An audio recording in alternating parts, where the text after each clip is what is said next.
What's up, family? Gerald the Bossman here. You're tuned into the Bossman Show on AM 1010, AM 1430, 1055 The King. Let the King out at 105theking.com and the Bossman Show at bossmanshow.com. Hit me up on Instagram, The Bossman Show, Twitter at Bossman Show, and Facebook, Bossman Show. It's the Bossman on your radio. Listen to the Bossman Show with your host, JR, Saturdays at 9 a.m. right here on AM 1010, The King. What's up, good people? Bet Online is your number one source for all your betting needs. The latest odds, lines, and matchup reports for baseball, boxing, golf, and more. Bet Online continues to be the fastest and easiest way to place your wagers, including live betting and your favorite casino and card games available to play right from your phone. Head to the website or use your mobile device to sign up today and get in on the action. Remember to use your promo code BELIEVE, B-L-E-A-V, for your 50% welcome bonus on your first deposit. Bet Online, where the game starts. BS3 Network, changing the way you watch TV. Yes, BS3 Network, changing the way you watch TV, covering content and hot topics from A to Z, sports, music, society and culture, movie reviews, you name it, we have it. Check it out on bs3network.com or check us out on Roku, BS3 TV on Roku, as well as check out your favorite podcast on all podcast platforms or Spreaker.com/BS3 Network. You are now tuned to BS3 Network.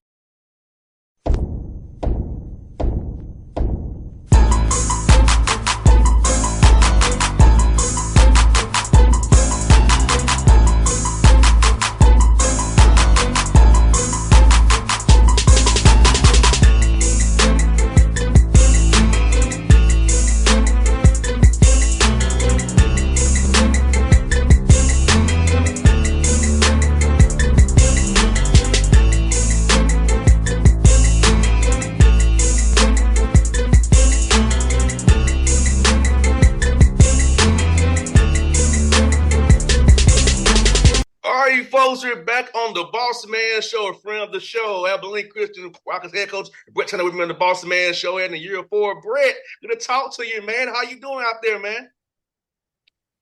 Doing great, man. Just we've got a little bit better weather, as you can see behind me, man, than you do there. But really looking forward to talking to you. It's all season. Yes, sir. Brette, man, can you believe it's already been year 4 for you? It's going to year 4, man. How these seasons flew on by now in year 4, man. Yeah, it goes fast, man. When they say time flies, it truly does. And we've been through some, awesome highs here in my first 3 years and some tough lows, in terms of wins and losses. But man, all a great experience. I'm at a great place, an unbelievable institution, and fired up for year 4. No doubt, man. Let me ask you for you. As you've took this job, man, and now just got into the NIL space now, the portal space, how has it changed the way you and your staff evaluate players, go out to players, and find who's the right fit for Abilene Christian? Yeah, we haven't changed. We still stick to like our core values, what we're looking for in a player. Anybody who watches our program knows it's based on toughness and grit and those kind of things. We've never been the most talented team, but we haven't changed that. We're still looking for tough kids with with grit. But at the end of the day, we were a little late to the party when it came to NIL and all that stuff. Didn't think that necessarily would hit our level, the mid-major level, as quickly as it did, but it did. And so the last 2 years, kind of when NIL really started kicking in, I felt like we were going into a gunfight with a knife, I guess, as people would say, what I mean? Like we weren't, we didn't have those things. And as an institution, man, the supporters of Abilene Christian University basketball have really got behind this program and knew that it was something we had to jump on board with. So, of course, things are better now, but and we've slowly caught up, I think, in athleticism and size and all that with with the other teams in the WAC. So excited about it. It's changed the game a little bit. But even with all that said, man, we're still looking for toughness. We're still looking for, do they make people better? Are they good teammates? Those things haven't changed regardless of whether NIL is a factor or not.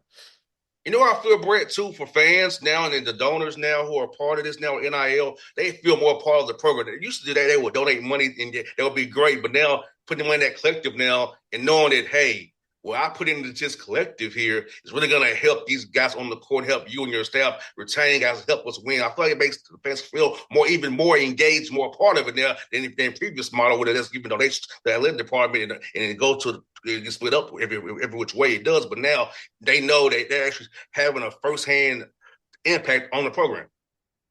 Yeah, there's no question, man. It does. They're involved in a different way now, right? Like than they used to be, and so there's good to that, and there's some bad to that too, of course. But yeah, man, I think it's the new age. We have no choice. I think I'm 100% supportive of it. I think that players deserve, to make an income off of their name, image, and likeness. I think that there's we've got to get it figured out a little bit. It's a little out of control. There's got to be some sort of regulation.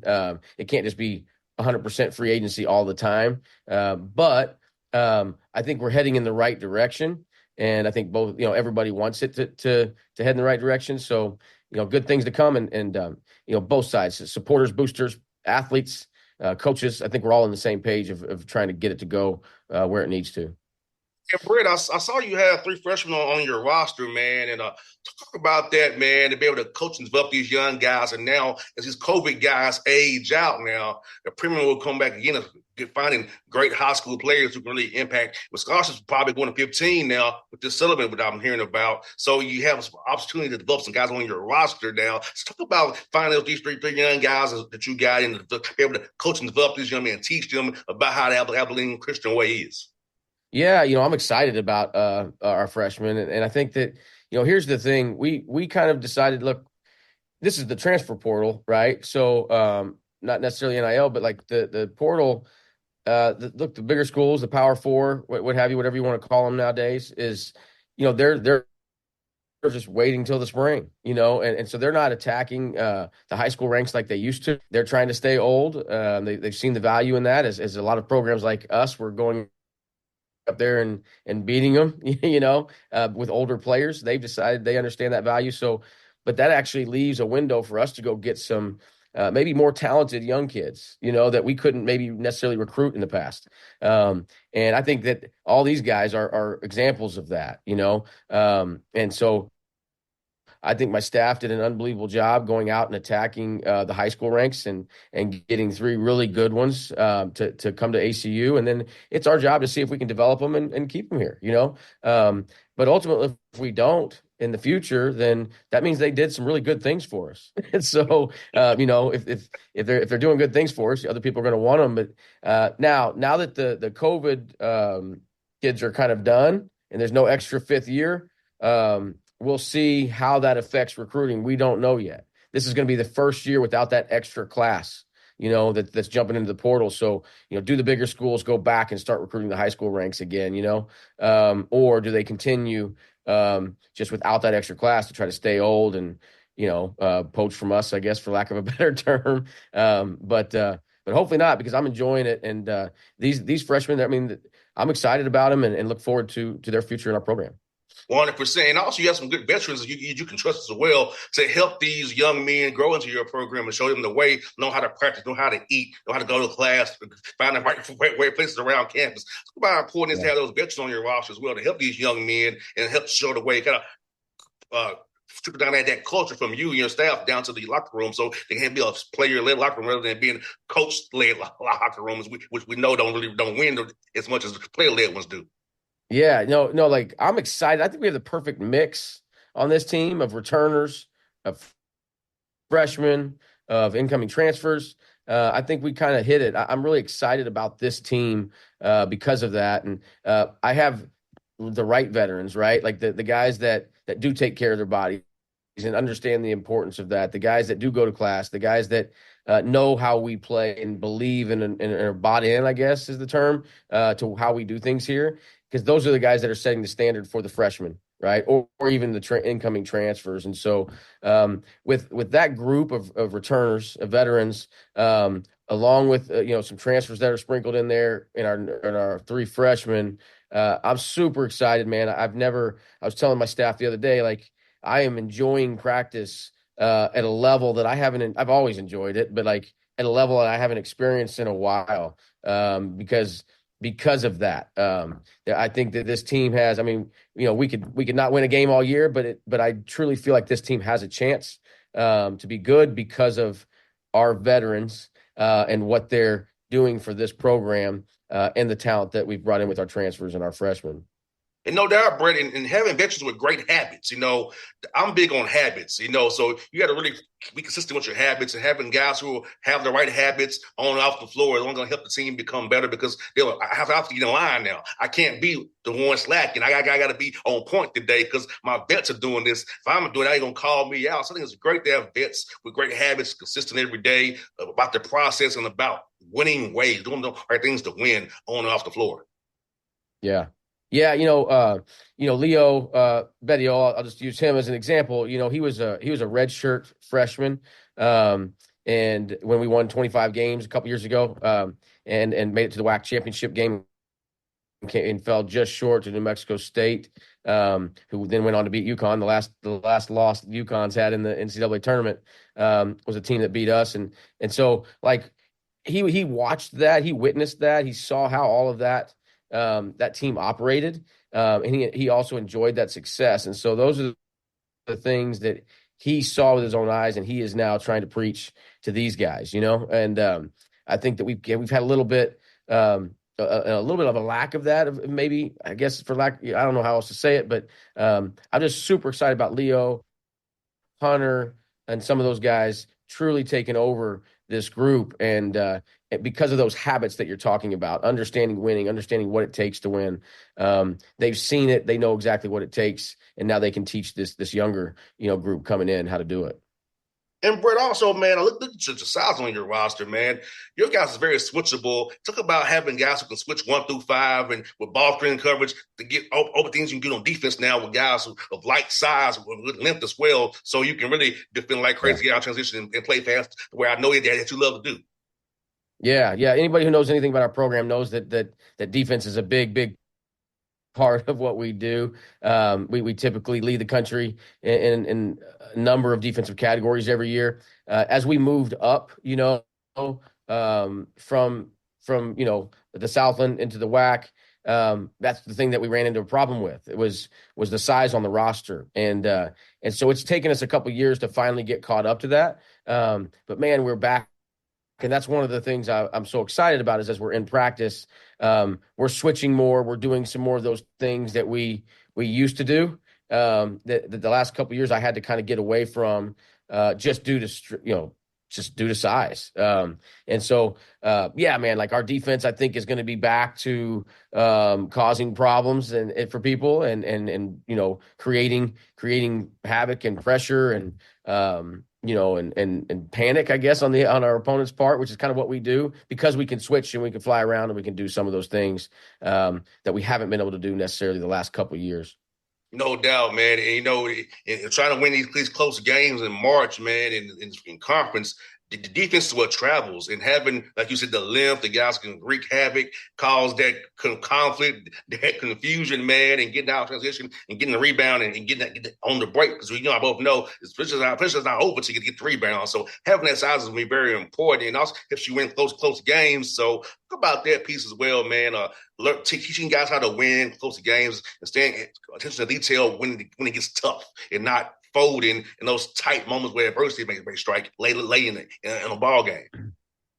Yeah, so I've had both teams. I've had teams that won. It seemed like they won every single close game that we were in. My team last year was in almost every single game. I can't tell you how many 1 and 2 possession games we lost last year. We were right there. And I think that going through that experience, as tough as it was last year to go through those tough, close losses, we learned a lot through that. I think we had kind of started taking for granted that, man, we're just going to win, we're going to win those games. And all of a sudden, the roles flipped on us, and we were able to learn some things. I was able to learn some things as a coach, like, hey, there's some changes I have to make necessarily now. Some things I used to do in close games that maybe I need to switch up now. But I also think the players have learned through some of that stuff. Like, what did we do wrong? We have film. We've been able to learn through that hopefully maybe this year that role can be flipped and we can get back to being the team on the winning side of those close games. And we had a couple close wins last year, but man, we had some devastating losses. Probably the most overtime games that I've ever had in a season. The most game tying shots that have ever been hit against a team of mine. Even our last game of the season in the conference tournament where, we get a steal. It looks like we're going to go win for a layup. They make an unbelievable play, throw down a guy, heaves a prayer to win the game. It's just like that doesn't happen. So, but I think these guys have learned from that, and that we're primed and ready to flip that this season for sure. No doubt, man. You got a heck of a non-con schedule, brother. You got Texas A&M, Baylor, New Mexico State, CBF Austin, the Montana State MCA, and you're coming to Kennesaw State on the 20th of November. I'll be there to see that game, brother. So you got a heck of a schedule, man. Yeah. Yeah, it doesn't get any easier. I just learned a long time ago. I've been, even as an assistant, I was kind of the scheduler, and so I've learned, man, it doesn't do you a whole lot of good just to go schedule a bunch of easy games. You hope to have a couple of those. But at the end of the day, it's all at our level. Let's be real. It's about winning 3 games in March, yes, right? To win your conference tournament, to get to the NCAA tournament. So, I think if we let our egos get involved, and it's all about just trying to win as many games as we can in one big picture. That's great. Of course, I want to win every game we're going to play, but I also want to challenge my team. I want to get better. And I think by playing teams like that, we can grow. And ultimately that's going to be what prepares us for March, because that's all that matters. We're not going to get in that large bid. Not right now. It's just not going to happen. And so how do we get into the NCAA tournament? We win those 3 games in March. So let's prepare ourselves the best we can by playing really good competition, understanding how to compete in those games, to win those games. And I think that's why we've had so much success in the past of winning some of these games against the Power 5, Power 4, and getting into the tournament is because we've always scheduled, very, very tough. And some years we roll through it, we find a way, and some years we struggle through our non-conference, but we still is that week in March. Can we win 3 games in a row or not? That's all that, like, having a full roster healthy. You got that right. That's what it counts, man. And you build that callus now is going to help you, tough environments, man. And come that important week in March with Brette, man. Thank you for your time as always, brother. Hope we're talking again in March when you go to the big dance. I'm going to put it in the atmosphere now. Hopefully we're talking again in March. So know that you made it to the tournament, man. But always should have you on the show, man. I always enjoy our chats, man. I appreciate your friendship. It's good to see you in Atlanta as well at Lake Point, brother. Yep, always good to see you, and I hope to see you at Kennesaw, man. I'll be there, brother. The 20th. I'm there, brother. I got it on my calendar. All right, man. Appreciate you. Thanks, buddy. BS3 Network. Changing the way you watch TV. Yes, BS3 Network, changing the way you watch TV, covering content and hot topics from A to Z, sports, music, society and culture, movie reviews, you name it, we have it. Check it out on bs3network.com or check us out on Roku, BS3 TV on Roku, as well as check out your favorite podcast on all podcast platforms or Spreaker.com/BS3 Network. You are now tuned to BS3 Network. What's up, good people? Bet Online is your number one source for all your betting needs. The latest odds, lines, and matchup reports for baseball, boxing, golf, and more. Bet Online continues to be the fastest and easiest way to place your wagers, including live betting and your favorite casino and card games available to play right from your phone. Head to the website or use your mobile device to sign up today and get in on the action. Remember to use your promo code BELIEVE, BLEAV, for your 50% welcome bonus on your first deposit. Bet Online, when the game starts. What's up, family? Jared the Bossman here. You're tuned into the Bossman Show on AM 1010, AM 1430, 1055 The King. Let the King out at 105theking.com and the Bossman Show at bossmanshow.com. Hit me up on Instagram, The Bossman Show, Twitter at Bossman Show, and Facebook, Bossman Show. It's the Bossman on your radio. Listen to the Bossman Show with your host, JR, Saturdays at 9 a.m. right here on AM 1010, The King.